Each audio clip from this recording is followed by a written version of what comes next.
Hi guys, my name is Greg. I was in a Jubilee video where I advocated in support of access to gender-affirming care, specifically for minors. And in this video, I'm going to be talking about the CAS review. In preparation for this video, I read a scientific paper called Randomized-controlled trials are methodologically inappropriate in adolescent transgender health care, published in the International Journal of Transgender Health. I read this report put out by this multidisciplinary team at Yale. It's people from their law school and their medical school who review complex issues and put out papers explaining those issues and making policy recommendations. I also spoke to a doctor in preparation for this video. I am not a doctor myself. I'm not in the medical field at all, although I do have some experience in the scientific world. That said, whatever I say in this video has been run by somebody with expertise on this subject. The CAS review is a report commissioned by the NHS in the UK that has led to severe restrictions on puberty blockers in the UK. It has also been cited by people like Michael in the Jubilee debate who want similar restrictions in other countries. As a result of the CAS review, if you are a minor in the UK and you want access to puberty blockers for your gender dysphoria, you have to get them through enrollment in a clinical trial. Clinical trials are a normal part of research when a new medication, a new treatment is being evaluated. For example, I have a friend who has a rare cancer, and he recently enrolled in a clinical trial for an experimental new treatment. But notice I said experimental. If you limit a drug or a treatment to a clinical trial, that's a huge barrier to entry. There are only so many spots in each trial and only so many trials. So only a small group of people can actually access a treatment if it's restricted to clinical trials, which is why it only makes sense to restrict something to clinical trials if you don't already have a lot of good evidence about the safety and effectiveness of the treatment. So why did this happen? What in the CAS review led to lawmakers in the UK restricting puberty blockers in this way? Well, the CAS review did not actually find any evidence that puberty blockers are harmful. Instead, the CAS review argues the evidence we have in support of using puberty blockers is not high quality enough. And specifically, the CAS review says they want to see randomized control trials, also known as randomized controlled trials. So what are those? What is a randomized control trial? Let's say I am testing a new headache medication, and we don't have a lot of evidence yet about whether this headache medication is safe and effective. I might do a randomized control trial where I get a big group of people. These are my study participants, and I randomly sort them into a group that is getting my new drug and a group that is not. And the group that is not could be a group that's getting a placebo, which is like a sugar pill that controls for something called the placebo effect. Basically, although we don't understand how or why, if you believe you're getting a treatment, sometimes just that belief that you're getting a treatment can help you in some way. So we might just have a group that's getting a placebo to control for the placebo effect. Or we could have what's called an active control. So in the example of studying a new headache medication, I would have a group of people getting that new headache medication, and I'd have another group getting an existing treatment, like let's say Tylenol. And then whether we're doing a active control or a placebo control, we look at what happens to both groups. Does one group show more side effects than the other? Does one group show more improvement than the other? And from that, we can get a pretty strong sense of how safe and how effective our new experimental treatment is.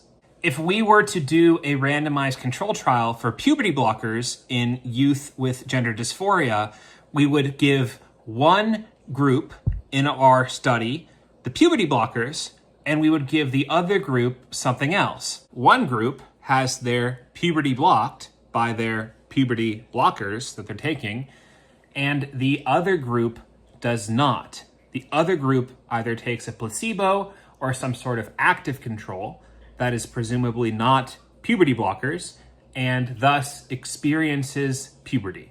And this arrangement would pose a number of ethical and practical issues, as well as not produce results that have much scientific value.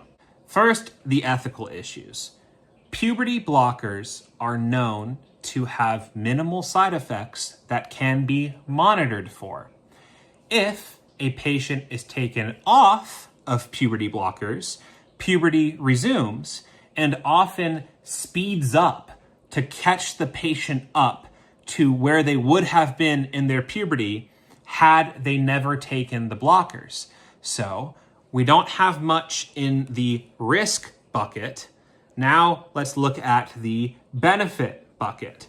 If you pause an unwanted puberty, you are shielding that patient from intense distress, not just as they are going through the puberty, but as they are then living their adult life after puberty with these permanent physical effects of their unwanted puberty. In addition, when you pause puberty, you give the patient more time to make decisions relating to their gender identity. So if we know this, if we know there aren't many risks, there are huge benefits, and depriving could cause harm and distress, it's not ethical to deprive your control group of puberty blockers. It doesn't make sense from an ethical standpoint because you are causing harm. So that is the ethical issue with trying to run a randomized control trial for puberty blockers. The second issue is practicality. So if you are a parent of a child with gender dysphoria and you have gotten to the point where you are being offered a randomized control trial for puberty blockers, you are going to be aware of the fact that puberty blockers have a ton of evidence supporting their use and supporting the fact that if you don't give the puberty blockers to your kid who is a good candidate for puberty blockers, it can cause all this harm and distress. So why in the world would you, as a parent of a child, decide instead of just getting my child the help they need, I'm going to enroll them into this clinical trial where maybe they'll get the help they need, maybe they won't, right? Who would do that? So there has been a lot of issues trying to get parents to actually enroll their kids into randomized controlled trials, because even if you, as the researcher, ignore the ethical issues that I've already gone over, parents tend to care about ethical issues regarding how their own children are treated. So that is the practical issue with trying to do a randomized control trial for puberty blockers.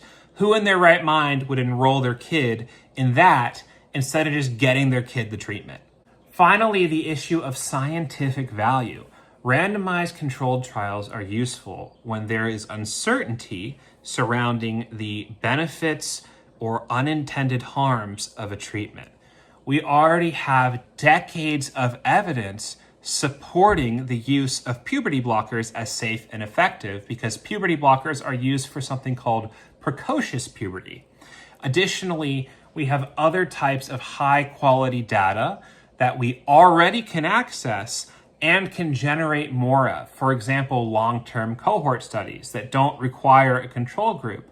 So why, when you already have a lot of high-quality evidence and can gather more high-quality evidence without the use of a randomized control trial, would you run a randomized control trial for puberty blockers? It just isn't really a practical or useful thing to do in terms of the scientific value of your results. So in conclusion, although randomized controlled trials are useful in a lot of circumstances, they're not always appropriate.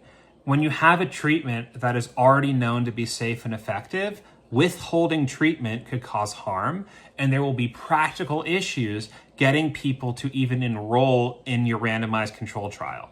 Instead, we can rely on other high quality forms of evidence. So onto the elephant in the room. if this really obviously doesn't make sense in a way where someone like me, who's not even a medical person, can look into it for a bit and understand that doesn't make sense, why did this big report say this thing that doesn't make sense? Well, I would recommend reading an opinion piece by journalist Aaron Reed called Opinion. England's anti-trans cast review is politics disguised as science. And it goes into a lot of very damning and honestly kind of alarming allegations of bias. And bias is something that's very important in science.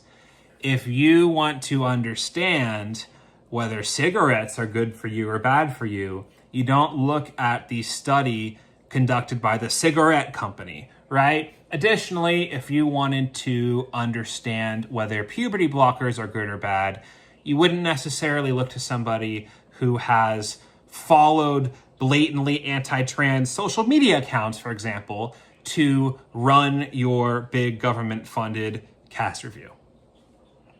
Just a thought. Anyways, I hope that this video has empowered you guys with some basic understanding of what is a randomized controlled trial and why it doesn't make sense for puberty blockers, as well as the crucial information that puberty blockers were not completely banned and the cast review did not find evidence of harm. Thank you for watching.